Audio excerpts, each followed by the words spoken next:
नमस्कार और स्वागत है इस खास चर्चा में। आज हम सीधे सुप्रीम कोर्ट के एक हालिया और काफ़ी अहम फैसले में उतर रहे हैं। ये मामला है प्रदीप कुमार केसरवानी बनाम उत्तर प्रदेश राज्य।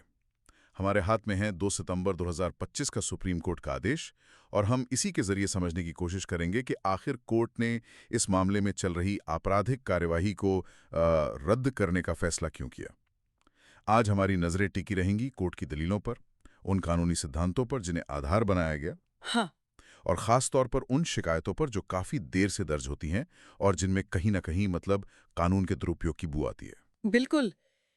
किसी अदालती फैसले की इस तरह परतें खोलना हमेशा ही दिलचस्प होता है। हाँ, और सोचिए कुछ गंभीर अपराधों के आरोप लगते हैं, लेकिन शिकायत दर्ज होती है कथित घटनाओं के लगभग 4 साल बाद। 4 साल बाद? बस यहीं से ये मामला एक अलग एक पेचीदा मोड़ लेना शुरू कर देता है। सही बात है। तो चलिए इस मामले को खोलते हैं। सबसे पहले इसकी बुनियाद समझते हैं। शिकायत क्या थी और कब दर्ज हुई? हाँ, तो अगस्त 2014 में इलाहाबाद की एक अदालत में एक महिला ने निजी शिकायत दर्ज करवाई। ठीक है। आरोप कई तरह के थे। मारपीट यानी आईपीसी 323, अपमान आईपीसी 504, बलात्कार आईपीसी 376, घर में जबरदस्ती घुसना 452, अप्राकृतिक अपराध 377 और आपराधिक साजिश 120B। काफी लंबी लिस्ट है। बहुत लंबी लिस्ट। और साथ ही SC/ST एक्ट के तहत भी आरोप लगाए गए थे। अच्छा। और जो बात ध्यान खींचती है वो ये कि शिकायत में कहा गया कि ये सब घटनाएं साल 2010 में किसी समय हुई। 2010 में? हाँ, 2010 में। 4 साल का फासला। हम्म। शिकायतकर्ता ने पहले पुलिस जांच की मांग की थी, CRPC की धारा 156(3) के तहत, जो एक आम प्रक्रिया है। हाँ, लेकिन यहाँ मजिस्ट्रेट का शुरुआती कदम जानना जरूरी है। बताइए। उन्होंने पुलिस को जांच सौंपने के बजाय 156(3) का रास्ता नहीं अपनाया। अच्छा। बल्कि खुद मामले का संज्ञान लिया। सरल शब्दों में कहें तो मामले को सीधे अपने हाथ में लिया। ठीक है। लेकिन उन्होंने तुरंत समन जारी नहीं किया। तो फिर? इसके बजाय मजिस्ट्रेट ने CRPC की धारा 202 के तहत खुद एक जांच करने का आदेश दिया। अच्छा, मजिस्ट्रियल जांच। हाँ, जिसे मजिस्ट्रियल जांच कहते हैं। ये पुलिस जांच से अलग होती है।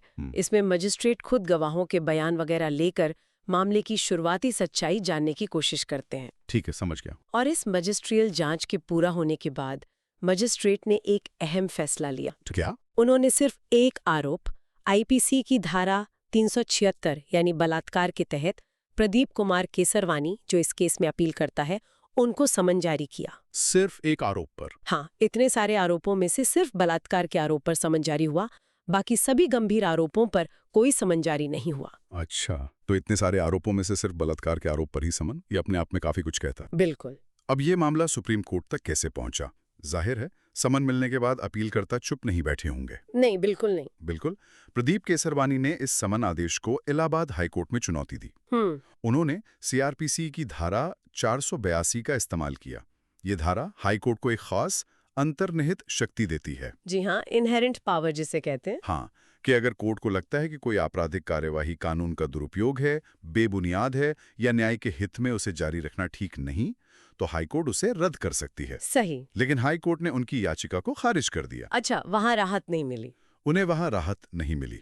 इसी फैसले के खिलाफ फिर अपीलकर्ता सुप्रीम कोर्ट पहुंचे। और सुप्रीम कोर्ट के सामने अपीलकर्ता ने अपनी बात काफी पुरजोर तरीके से रखी होगी। हाँ। उनका मुख्य तर्क यही था कि ये पूरी शिकायत ही कानून की प्रक्रिया का घोर दुरुपयोग है। घोर दुरुपयोग। हाँ, उन्होंने कई बातें कही कि शिकायत में घटना की तारीख, समय, जगह जैसी बुनियादी और महत्वपूर्ण बातें साफ नहीं है। आरोप बेहद अस्पष्ट हैं। और सबसे बड़ा मुद्दा, कथित घटना जो 2010 की बताई जा रही है और शिकायत जो 2014 में हुई, हाँ, इसके बीच 4 साल की लंबी और बिना किसी ठोस वजह के देरी। 4 साल की देरी। हाँ, उनका पक्ष था कि शिकायतकर्ता के साथ उनके सहमति से संबंध थे जो बाद में बिगड़ गए। अच्छा। और इसी बिगड़े रिश्ते का बदला लेने के लिए ये झूठे आरोप लगाए गए हैं। ठीक है, तो ये थे अपीलकर्ता के तर्क। अब देखते हैं कि सुप्रीम कोर्ट ने इन दलीलों को कैसे देखा और अपने फैसले तक पहुंचने के लिए क्या तर्क दिए। हाँ, कोर्ट ने माना कि निचली अदालतों यानी मैजिस्ट्रेट और हाई कोर्ट दोनों से मामले के कुछ अहम पहलुओं को समझने में चूक हुई है। चूक हुई है, बिल्कुल। कोर्ट ने कहा कि शिकायत को पहली नजर में पढ़ने पर ही उस पर यकीन करना मुश्किल लगता है। खासकर चांस-ऑन की देरी क्यों हुई, इसका कोई भी संतोषजनक जवाब शिकायतकर्ता की तरफ से नहीं दिया गया। हाँ, और ये बहुत बड़ा पॉइंट था। कोर्ट के लिए ये एक बड़ा रेड फ्लैग था। बिल्कुल। और कोर्ट ने कुछ और बातों को भी शक की नज़र से देखा। जैसे सिर्फ अपील करता ही नहीं, बल्कि उसके माता-पिता को भी आरोपी बना दिया गया था। हाँ, ये भी था। जबकि उनके खिलाफ कोई खास आरोप नहीं थे। फिर इतने सारे गंभीर आरोप लगाना और फिर मजिस्ट्रेट का उनमें से सिर्फ एक पर सम्मन जारी करना, हाँ, ये भी थोड़ा अजीब लगता है। ये भी मामले को अजीब बनाता है। कोर्ट ने ये भी नोट किया कि शिकायत में लगाए गए आरोपों को साबित करने के लिए शिकायतकर्ता के बयान के अलावा कोई और स्वतंत्र सबूत रिकॉर्ड पर नहीं था। कोई और सबूत नहीं। नहीं। और जैसा आपने कहा, घटना की तारीख, समय, जगह जैसी बुनियादी जानकारी का न होना, ये सब बातें मिलकर शिकायत की विश्वसनीयता पर सवाल खड़े कर रही थीं। सही बात है। और यहीं पर सुप्रीम कोर्ट ने एक बहुत ही गंभीर चिंता जाहिर की। कोर्ट ने कहा कि किसी व्यक्ति को, खासकर आपराधिक मामले में, सम्मन जारी करना कोई हल्की बात नहीं है। नहीं, बिल्कुल नहीं। अगर शिकायतें तुच्छ हों, परेशान करने वाली या दुर्भावनापूर्ण हों और उनके आधार पर किसी को अदालत में घसीटा जाए, तो इससे उस व्यक्ति की इज्जत और साख पर गहरा धक्का लगता है। बहुत गहरा धक्का लगता है।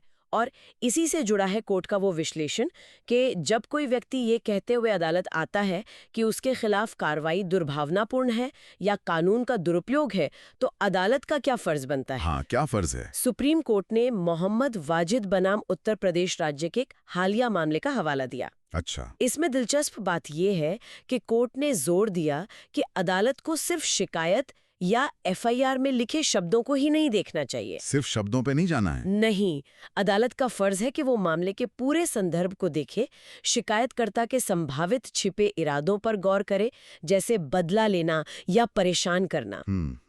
और जरूरत पड़े तो पंक्तियों के बीच पढ़ने की कोशिश करे, मतलब छुपे हुए अर्थ को समझने की कोशिश करे। रीड बिटवीन द लाइंस जैसे कहते हैं। बिल्कुल। यानी अगर आरोप ऊपर से देखने में सधे हुए लगे, लेकिन शक हो कि उनके पीछे नियत खराब है, तो अदालत को बहुत गहराई से और सावधानी से जांच करनी चाहिए। गहराई से जांच? हाँ, सिर्फ शिकायत के दावों पर भरोसा करने के बजाय मामले की पृष्ठभूमि, देरी के कारण और उपलब्ध सबूतों को मिलाकर एक पूरी तस्वीर देखनी होगी। ये बहुत महत्वपूर्ण बात है।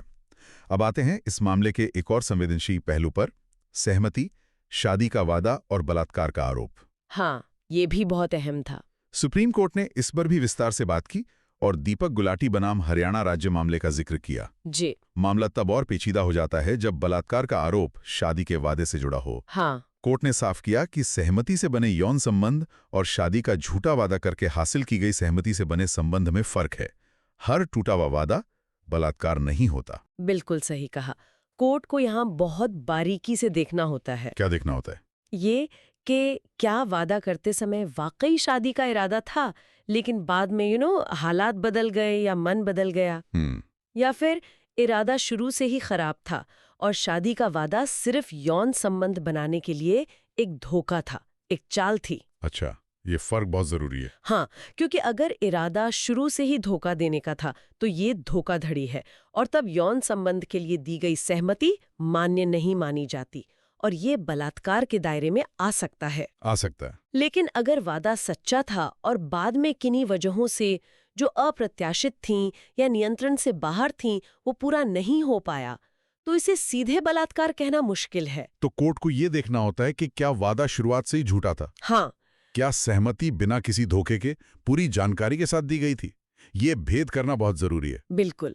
केवल वादा पूरा न कर पाना और धोखा देकर सहमति लेना, इन दोनों में कानूनी तौर पर बड़ा अंतर है। ठीक है। और इन सभी सिद्धांतों को ध्यान में रखते हुए सुप्रीम कोर्ट ने सीआरपीसी की धारा 482 के तहत कार्रवाई रद्द करने के लिए एक व्यवस्थित तरीका का भी जिक्र किया। हाँ, एक तरीका बताया? हाँ, ये तरीका राजीव थापर बनाम मदन लाल कपूर मामले में स्थापित किया गया था, जिसे 4 स्टेप टेस्ट कहा जाता है। हाँ, ये 4 स्टेप टेस्ट क्या है?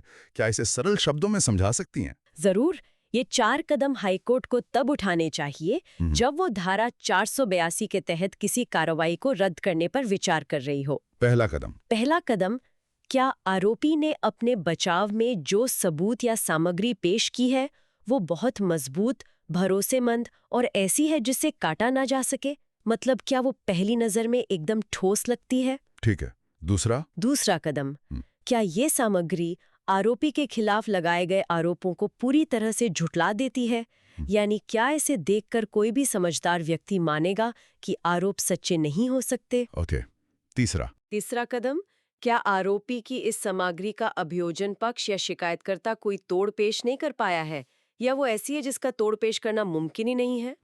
और चौथा कदम, इन सब बातों को देखते हुए क्या मुकदमा जारी रखना अदालत की प्रक्रिया का दुरुपयोग होगा और इससे इंसाफ नहीं मिलेगा? अच्छा, अगर इन चारों सवालों का जवाब हाँ में आता है, अगर चारों का जवाब हाँ है, हाँ, तो राजीव थापर मामले के अनुसार हाई कोर्ट को अपनी धारा 482 की शक्ति का इस्तेमाल करके कार्रवाई रद्द कर देनी चाहिए। हाँ, इसके पीछे सोच ये है कि इससे न सिर्फ बेगुनाह को परेशानी से बचाया जा सकेगा, बल्कि अदालत का कीमती वक्त भी ऐसे मुकदमे पर बर्बाद नहीं होगा जिसका नतीजा पहले से ही साफ दिख रहा हो। ये तो एक बहुत स्पष्ट दिशा निर्देश है हाईकोर्ट के लिए। बिल्कुल। अच्छा, इस मामले में एक और छोटी मगर दिलचस्प बात हुई थी। क्या? सुप्रीम कोर्ट ने जब अपीलकर्ता की याचिका पर सुनवाई के लिए नोटिस जारी किया, तो शिकायतकर्ता महिला ने उस नोटिस को लेने से इनकार कर दिया। अच्छा, उन्होंने नोटिस रिसीव नहीं किया। हाँ, और कोर्ट ने इस बात पर भी गौर किया। कोर्ट ने माना कि नोटिस लेने से इनकार करना ये दिखाता है कि शायद शिकायतकर्ता मामले को आगे बढ़ाने में अब उतनी गंभीर नहीं है। इसे कोर्ट ने एक और संकेत माना कि शायद शिकायत में उतनी सच्चाई या गंभीरता नहीं थी। सही। तो इन सब दलीलों, सबूतों की कमी, देरी और सिद्धांतों पर विचार करने के बाद सुप्रीम कोर्ट अपने अंतिम फैसले पर पहुंचा। हाँ। कोर्ट ने साफ कहा कि अपीलकर्ता प्रदीप कुमार केसरवानी के खिलाफ ये आपराधिक कार्यवाही जारी रखना कानून की प्रक्रिया का घोर दुरुपयोग होगा। घोर दुरुपयोग, ये शब्द फिर इस्तेमाल हुआ। हाँ, सुप्रीम कोर्ट ने माना कि इलाहाबाद हाई कोर्ट को अपनी धारा 482 की शक्तियों का इस्तेमाल करते हुए इस कार्यवाही को पहले ही रद्द कर देना चाहिए था। अलर्ट दिया। और अंततः अपीलकर्ता के खिलाफ चल रहे उस आपराधिक मामले को पूरी तरह से खारिज कर दिया। मामला खत्म। तो इस पूरे विश्लेषण से हम क्या सीख सकते हैं? क्या हैं मुख्य बातें जो हमें इस फैसले से समझनी चाहिए? मुझे लगता है कुछ बातें बिल्कुल साफ हैं। पहली, आपराधिक शिकायतें दर्ज करते समय उनमें पूरी और स्पष्ट जानकारी देना और बिना वजह देरी ना करना, ये बहुत जरूरी है। हाँ, स्पष्टता और समयबद्धता। बिल्कुल। अस्पष्टता और लंबी देरी मामले को कमजोर और संदिग्ध बना सकती है। दूसरी बात, अदालतों के पास ये ताकत है और ये उनका फर्ज भी है कि वो ऐसी कार्यवाहियों को शुरुआती दौर में ही रोक दें जो पहली नजर में ही दुर्भावनापूर्ण, तुच्छ या कानून का मजाक उड़ाने वाली लगें। हाँ, और धारा 482 इसी के लिए है। हाँ, सीआरपीसी की धारा 482 एक महत्वपूर्ण जरिया है इसके लिए। तीसरी अहम बात, खासकर शादी के वादे से जुड़े मामलों में अदालतों को बहुत सावधानी से ये फर्क करना होगा कि कहाँ सिर्फ वादा टूटा है और कहाँ यौन सहमति हासिल करने के लिए शुरू से ही धोखा दिया गया था। हर टूटे रिश्ते का अंत आपराधिक कार्रवाई नहीं हो सकता। ये बहुत जरूरी फर्क है। हाँ, और चौथी बात, राजीव थापर मामले का वो 4 चरणीय परीक्षण। हाँ, वो 4 कदम। वो हाईकोर्ट्स को एक फ्रेमवर्क देता है कि कब और कैसे धारा 482 का इस्तेमाल करके ऐसी कार्यवाहियों को रद्द किया जा सकता है जिससे न्याय भी हो और अदालती प्रक्रिया का दुरुपयोग भी रुके। बिल्कुल सही। बिल्कुल। और अंत में एक सवाल शायद हम सोचने के लिए छोड़ सकते हैं जो इस तरह के मामलों से उभरता है। क्या सवाल है? देखिए, एक तरफ कानून का दुरुपयोग करके सालों बाद झूठे या बदला लेने के इरादे से शिकायतें दर्ज होने का खतरा है। हाँ, जैसा इस केस में लगा। हाँ, दूसरी तरफ वास्तविक पीड़ितों, खासकर यौन उत्पीड़न जैसे संवेदनशील मामलों में कुछ सुरक्षा देना और न्याय दिलाना भी जरूरी है। बिल्कुल जरूरी है। तो हमारी कानूनी प्रणाली इन दोनों जरूरतों के बीच, यानी वास्तविक पीड़ितों की सुरक्षा और व्यक्तियों को संभावित झूठे आरोपों से बचाने के बीच सही संतुलन कैसे बना सकती है? ये एक बहुत बड़ा सवाल है। हाँ, इस मामले में देरी और संभावित दुर्भावना पर कोर्ट का ध्यान हमें इसी मुश्किल संतुलन के बारे में सोचने पर मजबूर करता है।